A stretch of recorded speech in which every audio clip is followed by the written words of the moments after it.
نبی کی اعظم نے اس جہاں میں پیام مولا سنا کے چھوڑا، جو جھک رہے تھے بتوں کے آگے خدا کے آگے جھکا کے چھوڑا۔ عمر تھے غصے میں چور اتنے، چلے تھے آقا کو قتل کرنے، نگاہ لطف و کرم اٹھی تو انہیں بھی کلمہ پڑھا کے چھوڑا۔ اور ایک شاعر یوں عرض کرتا ہے کہ مشکل کے راستے بھی آسان ہو گئے، دشمن بھی یہ دیکھ کر حیران ہو گئے۔ رکھا میرے نبی نے دنیا میں جب قدم، تو پتھر بھی کلمہ پڑھ کے مسلمان ہو گئے۔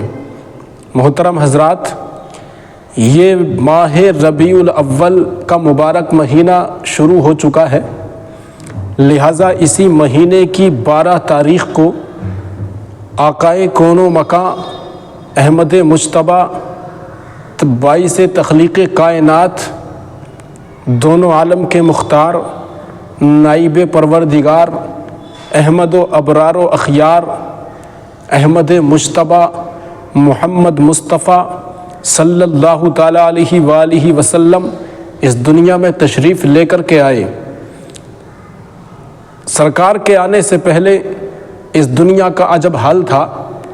دنیا کفر و ظلمت کے اندھیرے میں ڈوبی ہوئی تھی، لیکن جب آقائے کونین حضور محمد الرسول اللہ صلی اللہ علیہ وآلہ وسلم اس دنیا کے اندر تشریف لے کر کے آئے تو آپ کے نور سے یہ کائنات، یہ دنیا روشن اور منور ہو گئی۔ کفر و ظلمت کا اندھیرا دم توڑتا ہوا نظر آیا، کفر و ظلمت کی تاریکی دور ہوتی ہوئی نظر آئی۔ آقائے کریم صلی اللہ تعالیٰ علیہ وسلم اس شان سے دنیا میں جلوگر ہوئے کہ کائنات مسکرانے لگی، کائنات خوشی میں جھومنے لگی، یہ کائنات اللہ کی شکرانے ادا کرنے لگی۔ میرے محترم بزرگوں اور دوستوں، آئیے دیکھتے ہیں کہ پروردگار عالم نے اپنے محبوب کو کس شان سے اس دنیا کے اندر بھیجا۔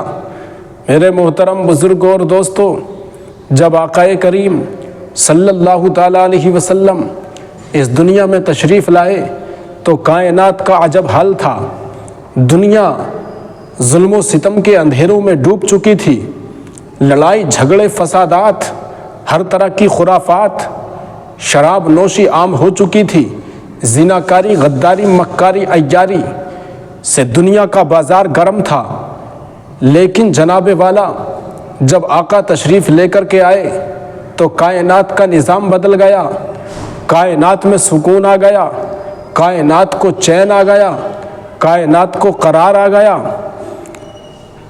میرے محترم بزرگوں اور دوستوں، اللہ کے پیارے رسول صلی اللہ تعالیٰ علیہ وسلم حضرت آمینہ خاتون کے گھر میں 12 ربیع الاول کو صبح صادق کے وقت پیدا ہوئے۔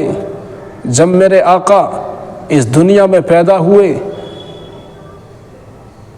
تو روتے ہوئے نہیں، مسکراتے ہوئے پیدا ہوئے۔ ایک سوال اٹھا کہ کائنات میں جو بھی بچہ پیدا ہوتا ہے وہ روتا ہوا پیدا ہوتا ہے، وہ گڑ گڑاتا ہوا پیدا ہوتا ہے، لیکن اللہ کے پیارے رسول حضور احمد مجتبیٰ محمد مصطفیٰ صلی اللہ تعالیٰ علیہ وآلہ وسلم جب اس دنیا میں تشریف لے کر کے آئے تو مسکراتے ہوئے۔ وجہ کیا ہے؟ کائنات کا نظام بدل گیا، دنیا کے تمام بچے روتے ہوئے پیدا ہوتے ہیں، لیکن دونوں عالم کا مختار محبوب پروردگار مسکراتا ہوا پیدا ہوا۔ تحقیق کیا کہتی ہے، ریسرچ کیا کہتی ہے کہ بچہ روتا ہوا ہی پیدا کیوں ہوتا ہے؟ حالانکہ چاہیے تو یہ تھا کہ یہ بچہ بند کوٹری سے اجالے میں آ رہا ہے، اندھیرے کی طرف سے روشنی میں قدم رکھ رہا ہے، اندھیری کوٹری سے نکل کر ایک کھلی ہوئی دنیا میں قدم رکھ رہا ہے۔ اس کو تو مسکرانا چاہیے، اس کو تو خوش ہونا چاہیے، لیکن یہ روتا کیوں ہے؟ حضرات، آج تک کوئی سائنسداں اس پر واضح روشنی نہیں ڈال سکا، اس کو واضح نہیں کر سکا، اس کا خلاصہ نہیں کر سکا کہ آخر بچہ پیدا ہوتا ہے تو روتا ہوا کیوں پیدا ہوتا ہے۔ لیکن آقا کریم صلی اللہ تعالیٰ علیہ وسلم نے اس وجہ کا خلاصہ، بچہ پیدا ہوتا ہے تو روتا ہوا کیوں پیدا ہوتا ہے، اس کا خلاصہ آج سے 1450 سال پہلے فرما دیا تھا۔ آج تک ویگیانک بڑے بڑے ڈاکٹر مشینوں کے ذریعے یہ پتہ نہیں لگا سکے کہ بچہ پیدا ہوتا ہے تو روتا ہوا کیوں پیدا ہوتا ہے، لیکن دونوں عالم کے محبوب پروردگار نے، دونوں عالم کے مالک و مختار نے، دنیا کے سب سے بڑے ڈاکٹر نے، میرے محترم بزرگوں اور دوستوں، آج سے 1450 سال پہلے بنا کسی مشینوں کے پتہ لگانے کے بعد،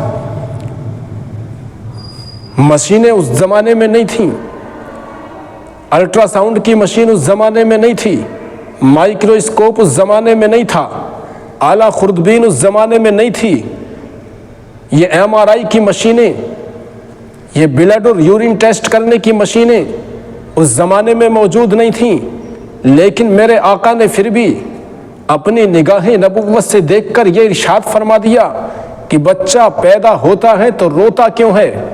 میرے آقا نے صحابہ سے ارشاد فرمایا، اے صحابہ، کیا تم جانتے ہو کہ بچہ جب پیدا ہوتا ہے تو روتا کیوں ہے، یہ روتا ہوا کیوں پیدا ہوتا ہے؟ تو صحابہ نے عرض کی، یا رسول اللہ، آپ جانیں اور اللہ رب العزت جانے۔ تو آقا نے ارشاد فرمایا، اے میرے صحابہ، بچہ جب پیدا ہوتا ہے تو اس لیے روتا ہے کہ شیطان اس کے پیٹ میں آ کر اپنا خونی پنجہ گاڑ دیتا ہے۔ جب بچہ دنیا کے اندر آتا ہے تو شیطان اس کے پیٹ میں اپنا خونی پنجہ گاڑتا ہے، جس کے درد کی وجہ سے بچہ روتا ہوا پیدا ہوتا ہے، بچہ گڑ گڑاتا ہوا پیدا ہوتا ہے۔ صحابہ نے عرض کی، یا رسول اللہ، جب آپ پیدا ہوئے تو روتے ہوئے نہیں پیدا ہوئے، آپ مسکرا رہے تھے۔ تو آقا نے ارشاد فرمایا، جب اللہ نے تمہارے نبی کو پیدا فرمایا تو دنیا کے تمام شیاطین کو زنجیروں میں جکڑ دیا گیا تھا۔ جب تمام شیاطین کو زنجیروں میں جکڑ دیا گیا تھا تو سرکار صلی اللہ تعالیٰ علیہ وسلم شیطان کے حملے سے محفوظ رہے۔ اللہ رب العزت کو اپنے محبوب کو شیطان کے چنگل سے، شیطان کے پنجے سے محفوظ رکھنا تھا، اس لیے اللہ رب العزت نے تمام شیاطین کو قید کر دیا تھا۔ تو یہ میرے آقا کی شان ہے کہ آقا کی آمد پر اللہ رب العزت نے تمام دنیا کے شیاطین کو قید کر دیا تھا۔ تو میرے محترم بزرگوں اور دوستوں، جب آقا اس دنیا میں تشریف لائے تو آپ کی آمد کی برکت سے، آپ کے نور سے اللہ رب العزت نے اس دنیا کو منور فرما دیا، اس دنیا کو روشن کر دیا۔ ایک دن میرے آقا نے حضرت جبریل سے ارشاد فرمایا، اے جبریل، کیا تم بتا سکتے ہو کہ تمہاری عمر کتنی ہے؟ تو حضرت جبریل عرض کرتے ہیں، یا رسول اللہ، یہ تو میں نہیں جانتا کہ میری عمر کتنی ہے، لیکن چوتھے حجاب میں، چوتھے آسمان میں ایک ستارہ 70,000 برس کے بعد چمکتا تھا، میں نے اسے 72,000 مرتبہ دیکھا ہے۔ تو آقا ارشاد فرماتے ہیں، اے جبریل، کیا تم جانتے ہو کہ وہ تارہ کون تھا؟ تو جبریل عرض کرتے ہیں، یا رسول اللہ، پتہ نہیں وہ تارہ کون تھا۔ تو آقا نے ارشاد فرمایا، وعزت ربی انا ذالک الکوکب، مجھے میرے رب کی عزت کی قسم، میں ہی تو وہ ستارہ ہوں جسے تم نے 70,000 مرتبہ دیکھا ہے۔ تو جبریل نے عرض کیا، رسول اللہ، آپ 70 سال کے بعد ہی کیوں چمکتے تھے؟ 70,000 سال تک کہاں چلے جاتے تھے؟